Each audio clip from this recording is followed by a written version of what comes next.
ولی سلیمان الریح، اور اللہ فرماتے ہم نے سلیمان کے لیے ہوا کو مسخر کر دیا تاکہ سفر آسان ہو جائے۔ سفر بھی اللہ کی نعمتوں میں سے بہت بڑی نعمت ہے۔ سفر کامیابی کے دروازے کھولتا ہے، تجارت کے دروازے کھولتا ہے، آپ کو بہت کچھ سیکھنے کا موقع ملتا ہے۔ اس لیے قرآن میں سفر کو بھی ایک نعمت کے طور پہ بیان کیا گیا۔ آگے قوم سبا کے بارے میں بھی آتا ہے کہ ہم نے ان کے لیے سفروں کو آسان کر دیا تھا، کیونکہ سفر آسان ہونے سے بہت کچھ انسان کو سیکھنے کو ملتا ہے۔ ولی سلیمان الریح، اور ہم نے سلیمان کے لیے ہوا کو مسخر کر دیا۔ ایسی ہوا تھی کہ غدوہا، اس ہوا کی ایک صبح ایک مہینے کے برابر تھی، یعنی ایک مہینے کا سفر وہ ہوا ایک صبح، یعنی ایک صبح کو گزرنے میں جتنا ٹائم لگتا ہے 1-2 گھنٹے لگتے ہوں گے، تو وہ مہینوں کا سفر ہوا ان کا تخت اٹھا کے لے جایا کرتی تھی دوسرے ملکوں میں، دوسرے شہروں میں۔ وَرَوَاحُهَا شَهْرٌ، اس ہوا کی ایک شام بھی ایک مہینے کے برابر تھی۔ وَأَصَلْنَا لَهُ عَيْنَ الْقِطْرِ، اور جیسے داؤد علیہ السلام کے لیے لوہا نرم کیا تھا، تو ہم نے تانبا جو ہے وہ سلیمان علیہ السلام کے لیے اس کا چشمہ چلا دیا۔ اس کی تفصیل قرآن میں نہیں ہے، بظاہر یہی ہے کہ سلیمان علیہ السلام جیسے پانی کے چشمے ابلتے ہیں، دریافت ہو جاتے ہیں، تو ایسے ہی ان کے لیے تانبے کا جو ہے چشمہ ابل پڑا تھا، گرم چشمہ، تاکہ وہ پگھلا ہوا تانبا پہلے سے مل جائے ان کو، تاکہ تانبے کو پگھلانا نہ پڑے۔ تو کیونکہ تانبا زمین سے نکلتا ہے ٹھوس کنڈیشن میں، تو کہیں کھدائی ہوئی ہوگی سلیمان السلام کے دور میں، کوشش کی ہوگی انہوں نے، تو اللہ نے کوئی ایسا چشمہ دریافت کروا دیا کہ وہاں پگھلا ہوا تانبا، یعنی ٹیمپریچر بہت زیادہ ہوگا زمین کا اس جگہ، تو وہاں پگھلا ہوا تانبا دریافت ہو گیا۔ تو وہ پگھلا ہوا تانبا جو ہے اسی طرح یعنی اس کا جو ہے چشمہ نکل پڑا، تو سلیمان علیہ السلام کو اس تانبے سے چیزیں بنانا بہت آسان ہو گیا، کیونکہ 2 پروسیس ہوتے ہیں، پہلے آپ کو تانبے کو بھٹیوں میں پگھلانا پڑتا ہے، پھر اس کو سانچوں میں ڈالنا پڑتا ہے۔ تو اللہ نے ایک پروسیس آسان کر دیا، بھئی تانبا پہلے سے پگھلا ہوا ہے، آپ نے بس اس کو مختلف سانچوں میں ڈھال کے اس سے اسلحہ بنانا ہے، یا تعمیراتی کام کرنا ہے، یا دیگیں بنانی ہے، یا جو بھی آپ نے جو بھی ایک ترقی یافتہ قوم کو ترقی کے لیے ضرورت ہوتی ہے، سوسائٹی کے لیے جن اوزار اور آلات کی ضرورت ہوتی ہے، وہ تمام اوزار اور آلات وہ آرام سے بنا سکیں۔ فرمایا وَمِنَ الْجِنِّ، اور جنات میں سے بھی ہم نے بعض کو مسخر کیا۔ اس سے پتہ چلتا ہے سارے جنات مسخر نہیں تھے، اور اگر سارے مسخر بھی تھے تو کام میں سب کو نہیں لگایا تھا انہوں نے۔ جن بھی ایسے تھے مَن يَعْمَلُ بَيْنَ يَدَيْهِ، جو ان کے سامنے، ان کی نگاہوں کے سامنے کام کرتے رہتے تھے، بِإِذْنِ رَبِّهِ، اپنے رب کے حکم سے، یعنی اللہ نے ان کو سلیمان کے تابع بنا دیا تھا۔ اور آج عاملین کہتے ہیں ہم نے جن کو اپنے قابو میں لے لیا ہے، تو وہاں بھی اللہ کہہ رہے ہیں میں نے جن کو سلیمان کے قابو میں دیا۔ تو جب سلیمان علیہ السلام نے خود سے قابو میں نہیں کیا، تو یہ آج کل کے عاملین کہاں سے جنات کو قابو میں کر سکتے ہیں۔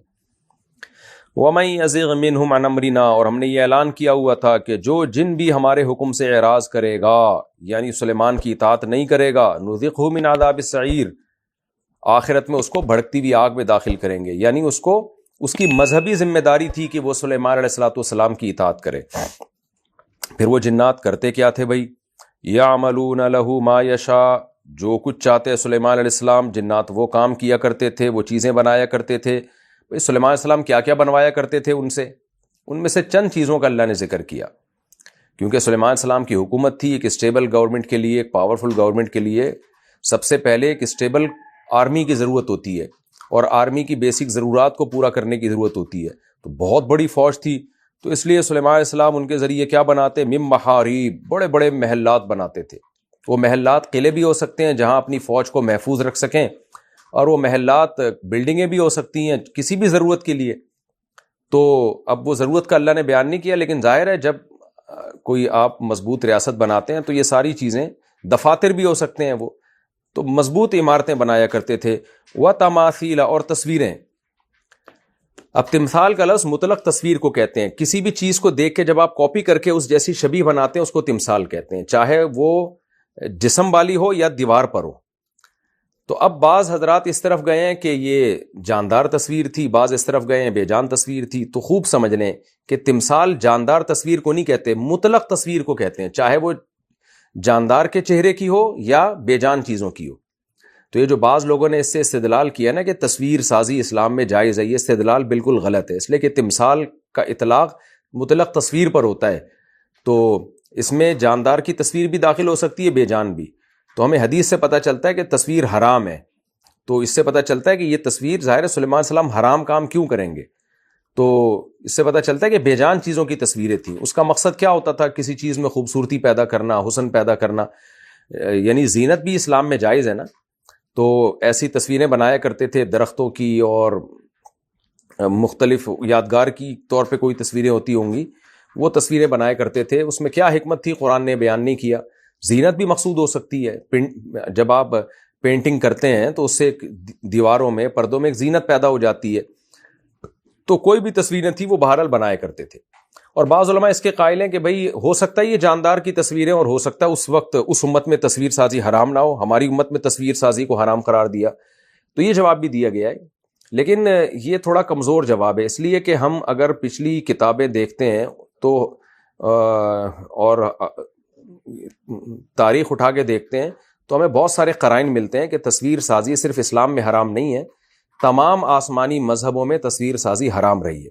حضرت مفتی تقی عثمانی صاحب نے اس پر ایک بڑی زبردست تحریر لکھی ہے، میں نے تقریباً 20-25 سال پہلے پڑھی تھی. اس میں حضرت نے حوالے دیے تھے. تو اب اس حوالوں کا تذکرہ کرنے کی ضرورت اس لیے نہیں کہ یہ ٹاپک بہت اہم نہیں ہے. وجہ اس کی ہے کہ ہمیں تو اپنی شریعت کو فالو کرنا ہے نا. ان کی شریعت میں اگر یہ ثابت ہو جاتا ہے تصویر سازی جائز بھی تھی تو ہماری شریعت میں بہرحال حرام ہے، ہمیں اجازت نہیں ہے. لیکن حضرت مفتی تقی صاحب کا جو میں نے تحریر پڑھی تھی اس میں حضرت نے حوالے دیے تھے کہ ان حوالوں سے یہ ثابت کیا کہ تصویر سازی جو ہے پچھلی امتوں میں بھی حرام رہی ہے.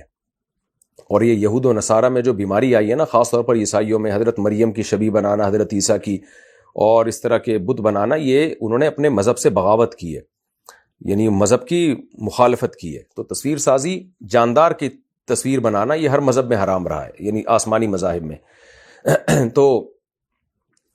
تو اس سے یہی معلوم ہوتا ہے کہ تمثال سے بظاہر یہی معلوم ہوتا ہے کہ یہ بے جان چیزوں کی تصویریں حضرت سلیمان علیہ السلام بنوایا کرتے تھے جنات کے ذریعے. وجفان، اور بڑے بڑے پیالے، یعنی پیالے تو جفان کا مطلب تو پیالے، کل جواب کا مطلب بڑے بڑے، یعنی حوض جیسے، تالابوں جیسے پیالے. اتنے بڑے بڑے پیالے ہوتے تھے تاکہ جو ہے اس میں بہت بڑی کوانٹٹی میں کھانا تیار ہو سکے یا کھانا کھایا جا سکے. تیار تو دیگوں میں ہوتا ہے جن کا آگے ذکر آ رہا ہے، تو کھانا کھانے کے لیے بڑے بڑے پیالے ہوتے تھے. تو ہو سکتا ہے سینکڑوں فوجی ایک ہی وقت میں نمٹ جاتے ہوں، اور تاکہ جو ہے فوج کی بیسک ضرورتیں پوری ہوں اور آگے وہ لڑائی کے لیے کام کر سکے.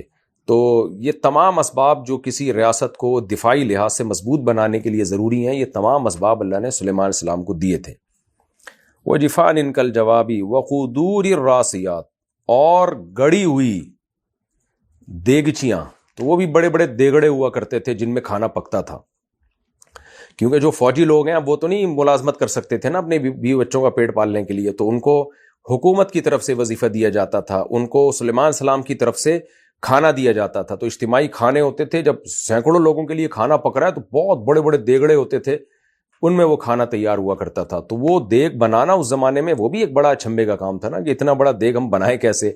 تو اللہ نے یہ اسباب و وسائل دیے، اور جہاں انسانوں سے سلیمان السلام نے کام لیے وہاں جنات سے بھی کام لیے. اور قرآن میں دوسرے مقام پر آتا ہے کہ وہ جنات اور بھی کچھ کام کیا کرتے تھے، سمندر کی تہ میں غوطے لگاتے اور ہیرے جواہرات نکال کے لاتے. وہ ہیرے جواہرات بڑے مہنگے بکا کرتے تھے، وہ اکنامیکلی بھی سلیمان علیہ السلام کی اسٹیٹ کو مضبوط کرنے کا ذریعہ بن رہے تھے. اور تبھی تو سلیمان علیہ السلام نے ملکہ سبا کو جب اپنا تخت دکھایا تو وہ حیران ہو گئی نا کہ اتنے ہیرے جواہرات کہاں سے آئے جو بڑی مالیت کے ہوا کرتے تھے. تو یہ کام بھی جنات کیا کرتے تھے، اور بہت سارے کام تھے جنات کے. وَمَن يَزِغْ مِنْهُمْ عَنْ أَمْرِنَا، اور ہم نے یہ کہہ رکھا تھا کہ جو بھی ہمارے حکم سے جنات میں سے کوئی بھی اعراض کرے گا، نُذِقْهُ مِنْ عَذَابِ السَّعِيرِ، اس کو ہم آگ کا عذاب چکھائیں گے. یعنی سلیمان علیہ السلام کی اطاعت کرنا تمہاری مذہبی ذمہ داری ہے، یہ اللہ کا حکم ہے. تو یہ تو ہو گئی سوری آیت. تو اللہ فرماتے ہیں وَقُدُورِ الرَّاسِيَاتِ، اور جمی ہوئی دیگیں، اعملوا علی داؤد شکرا، اور ہم نے داؤد سے کہا اے داؤد کے خاندان والو اللہ کا شکر ادا کرو. کیوں؟ وَقَلِيلٌ مِّنْ عِبَادِيَ الشَّكُورُ، میرے بندوں میں شکور یعنی شکر گزار بہت تھوڑے ہیں. یہ بڑا اہم جملہ ہے کہ اللہ نے فرمایا کہ تم شکر ادا کرو، کیونکہ شکر گزار تھوڑے ہیں. تو جو تھوڑے ہوتی ہیں نا اس کی قدر ہوتی ہے. تو میرے بندوں میں ناشکرے بہت ملیں گے، شکر گزار تھوڑے ہوں گے. تو تم اور جو چیز کم ہوتی ہے اس کی ویلیو بڑھ جاتی ہے. سپلائی ڈیمانڈ کا اصول ہے نا، مارکیٹ میں جو چیز کم ہوگی اس کی ویلیو خود بخود بڑھ جائے گی. تو اللہ نے گویا بتا دیا کہ جو میرے بندوں میں شکر کرے گا نا تو میری نظر میں اس کی قیمت بہت بڑھ جائے گی، کیونکہ سارے ہی شکر ادا کر رہے ہوتے تو یہ تو کامن مسئلہ ہوتا، لیکن زیادہ تر ناشکرے ہیں، تو جو تھوڑے شکر کریں گے تو میں ان کی بہت زیادہ قدر کروں گا۔ تو اے داؤد اور داؤد کے آل، نعمتوں میں پڑھ کے اللہ کو بھولنے والے بہت ہیں، نعمتوں میں پڑھ کے اللہ کو یاد رکھنے والے کم ہیں، تو آپ ان کم لوگوں میں شامل ہو جاؤ تاکہ اللہ کی نظر میں آپ کا مقام اور مرتبہ بہت بلند ہو جائے۔ فلما قضینا علیہ الموت، اللہ کہتے جب ہم نے سلیمان پر موت کا فیصلہ کر دیا۔ ہوا کیا تھا کہ جی سلیمان علیہ السلام نا بڑی بڑی تعمیریں بنوا رہے تھے اور جنات کو بڑی ٹینشن دی ہوئی تھی، بہت تھکے ہوئے تھے جنات، اور لیکن ایک پروجیکٹ تھا جو سلیمان علیہ السلام کا ارادہ یہ تھا کہ یہ بہت جلد سے جلد ہم نے مکمل کرنا ہے۔ کوئی بھی پروجیکٹ ہو سکتا ہے تعمیراتی کاموں کا، جیسے آج بھی ہوتا ہے کہ بھئی گورنمنٹ کہتی ہے ہمیں یہ ایمرجنسی بیسس پر یہ پروجیکٹ مکمل کرنا ہے، تو مزدور اس میں بڑی ٹینشن میں آ جاتے ہیں، ان کو سونے کا کم ٹائم دیا جاتا ہے، دن رات ڈیوٹی کروائی جاتی ہے۔ تو جنات سے بھی اسی طرح کام لے رہے تھے سلیمان علیہ السلام۔ تو اب جنات آپ کے روب کی وجہ سے کام میں لگے ہوئے تھے، اللہ نے پیغمبروں پہ بہت روب بھی دیا ہوتا ہے۔ تو سلیمان علیہ السلام جو ہے نا اپنی لاٹھی کے سہارے سے ایسے اپنی کرسی پہ بیٹھے ہوئے تھے اور ان کی نگرانی کر رہے تھے جنات کی۔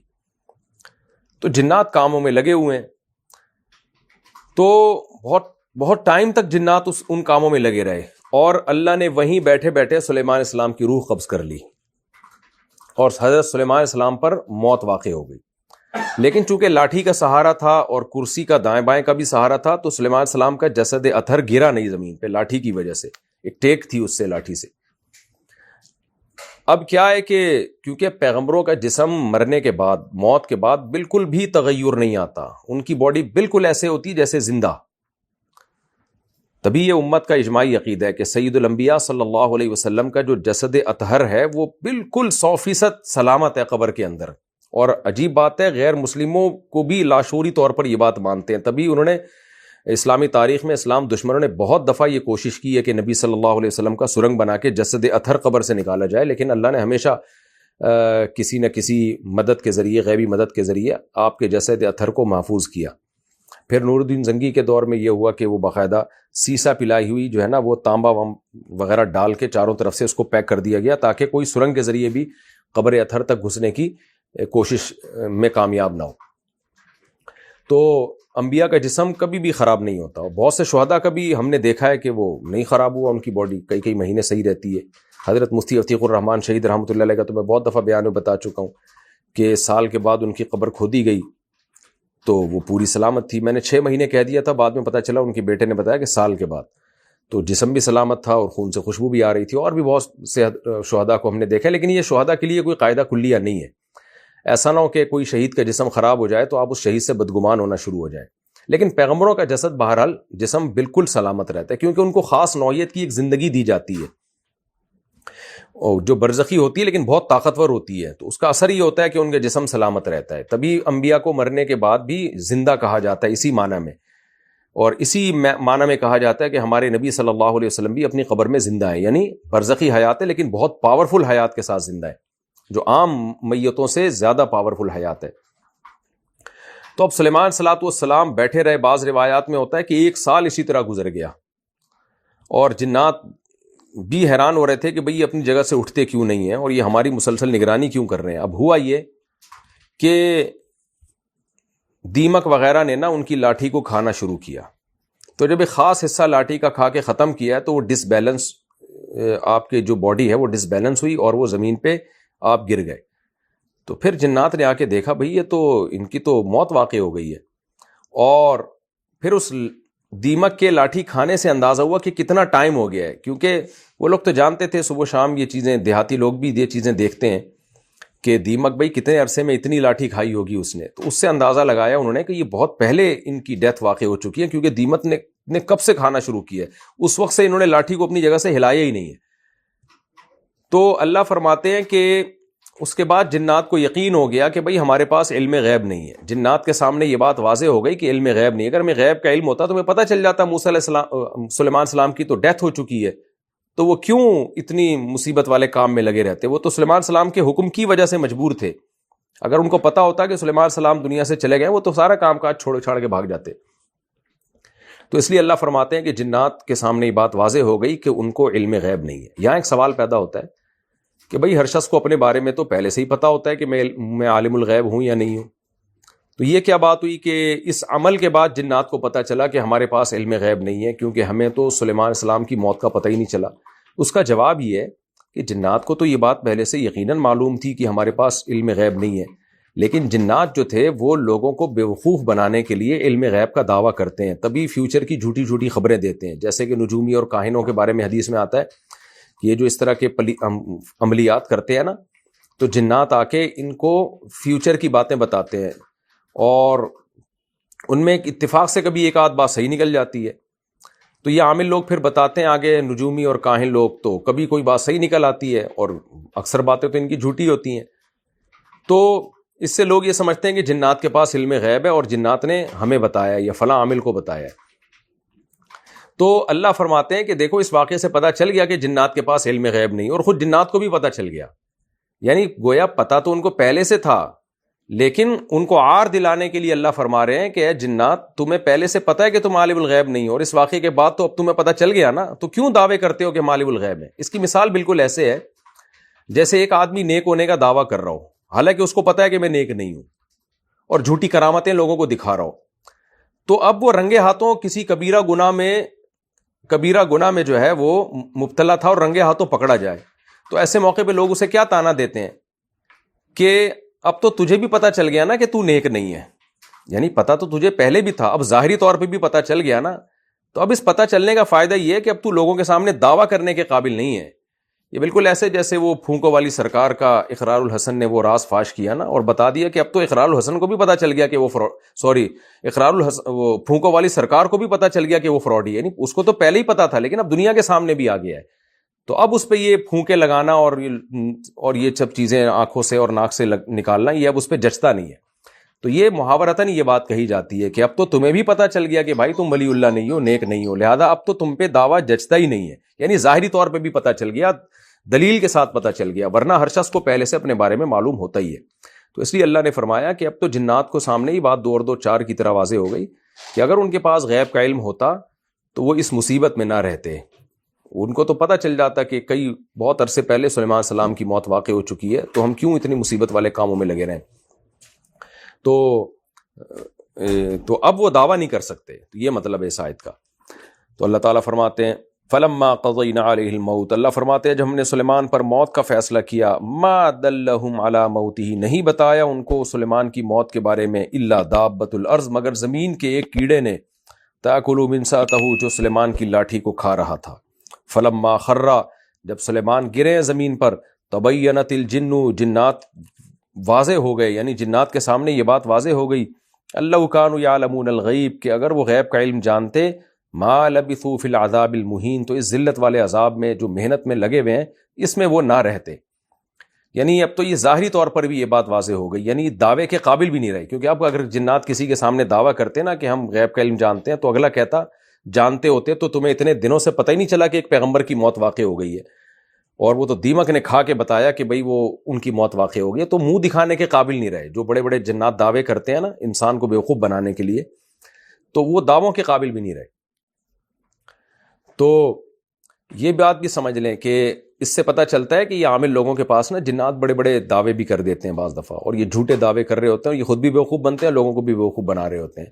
تو یہ سارا سیٹ اپ ہی A to Z ڈرامے بازی پر مشتمل ایک سیٹ اپ ہے. اس سے جنات کا وجود بھی بہرحال ثابت ہوتا ہے، اور یہ بھی ہوتا ہے کہ جنات کو تابع کرنا ایسا نہیں ہے جیسے عاملوں نے بنایا ہوا ہے کہ میرے 1000 جنات میرے فرما بردار ہیں. جنات تو اللہ نے اپنی طاقت اور قدرت سے پکڑ کے سلیمان علیہ السلام کے حوالے کیے تھے، کیونکہ جن انسان سے زیادہ طاقتور ہے، انسان کیسے اس کو قابو میں لے سکتا ہے. ہاں یہ ضرور ہے کہ جنات نے ان عاملوں کو قابو میں کیا ہوا ہوتا ہے، ان کو گھما رہے ہوتے ہیں اپنی مرضی سے، تو یہ جکڑے ہوئے ہوتے ہیں خود. تو جو جنات کے قابو میں ہیں، آپ ان سے جنات بھگانے کا علاج کر رہے ہو، تو یہ کتنی بڑی بے وقوفی ہے. تو جن اگر وقتی طور پہ بھاگ بھی جائے گا نا، تو وہ اس لیے بھاگتا ہے تاکہ آپ کا اس عامل پہ یقین آ جائے، تاکہ پھر وہ جن دوبارہ آئے اور پھر آپ بار بار اس عامل کے پاس جاؤ. تو دوسری بات یہ بھی ہمیں پتہ چلی ہے کہ یہاں ایک حکمت کی بات یہ کہ اللہ تعالیٰ نے سلیمان علیہ السلام کی موت ایسے کیوں واقع کی ہے. بھائی عام طریقے سے موت واقع ہوتی جیسے سب کی ہوتی ہے، بیمار ہوتے ہیں، صحت خراب ہوتی ہے، پھر یا میدان جنگ میں شہادت ہوتی ہے. تو یہ کیا بات ہوئی کہ سلیمان علیہ السلام بیٹھے ہوئے ہیں اور بیٹھے بیٹھے اللہ نے روح قبض کر لی. یعنی کوئی مہلت ہی نہیں. تو اس میں حکمت یہ معلوم ہوتی ہے کہ سلیمان علیہ السلام کو نا اللہ نے دنیاوی وسائل سب سے زیادہ دیے تھے. دنیا میں آپ سے بہترین بادشاہ اور مادی اسباب والا بادشاہ اور روحانی اسباب والا بادشاہ کوئی آپ سے پہلے گزرا ہی نہیں اور آپ کے بعد بھی نہیں آئے گا. کہ قرآن سے پتہ چلتا ہے سلیمان علیہ السلام نے دعا مانگی تھی. تو اللہ نے آپ کی موت ایسے واقع کی ہے کہ اس ایسی موت کا کوئی توقع ہی نہیں کر سکتا. تو شاید اللہ تعالیٰ یہ بتانا چاہتے ہیں اس میں کہ یہ دنیا کو لوگ مسافر خانہ سمجھیں کہ آپ کتنے ہی اسباب اور وسائل میں ہونا ہے یہ مسافر خانہ, کبھی بھی ساری نعمتیں ایک سیکنڈ میں آپ سے چھن سکتی ہیں. تو اس لیے اصل آخرت کے دل لگانے کی جگہ ہے. تو دنیاوی اسباب اگر آپ اختیار کرتے بھی ہیں تو یہ اللہ کے حکم کو سمجھ کے اور شریعت پر عمل کرنے کے لیے. جیسے سلیمان علیہ السلام نے جو اللہ سے حکومت مانگی تھی وہ اس لیے مانگی تھی, اسباب اور وسائل, تاکہ اللہ کے دین کو دنیا میں غالب کر سکیں. تو اس میں آپ کی نیت اچھی ہونی چاہیے. پھر اگر یہ دنیا فوراً چھن بھی جائے تو آپ نے آخرت تو بنا لی نا اس میں. تو تاکہ اس واقعے سے لوگوں کو عبرت ہو کہ بھائی دنیا دل لگانے کی جگہ نہیں ہے. اتنے اسباب اور وسائل ملے لیکن سیکنڈوں میں آپ کی موت واقع ہو گئی. اور آج بھی ہم بڑے بڑے کروڑ پتی لوگوں کو دیکھتے ہیں. میں اکثر واقعہ سناتا ہوں نا, ہمارے جاننے والوں نے بتایا کہ کتنے بڑے تاجر 30-35 سال کی عمر میں اللہ نے اس نوجوان کو اتنا نوازا کہ وہ ارب پتی تاجر بن گیا. مجھے وہ واقعہ سنا رہے تھے کہ اتنا اللہ نے نوازا ہے, جہازوں کی کمپنیوں کے زیادہ تر شیئرز اس کے پاس ہیں اور نوٹ چھاپنے کی مشین بنا ہوا ہے. پاکستانی باہر ملک میں رہتے تھے وہ, میں کنٹری کا نام بتانے کا فائدہ نہیں ہے. تو پھر ایک ہفتے بعد ان کا فون آیا کہ وہ ایئرپورٹ پہ کھڑا ہوا تھا اور کھڑے کھڑے ہارٹ اٹیک ہوا, آن دا اسپاٹ اس کی ڈیتھ ہو گئی. یعنی کوئی توقع ہی نہیں تھی. تو بعض دفعہ یہ ہوتا ہے مالداروں کے ساتھ. تو اللہ تعالیٰ بتا دیتے ہیں کہ یہ دنیا دل لگانے کی جگہ نہیں ہے, چھینتا بھی میں ایسے ہی ہوں. تو ہر وقت یہ کھٹکا لگا رہے گا کہ کسی بھی وقت چھن سکتا ہے, لہذا دل آخرت سے لگاؤ.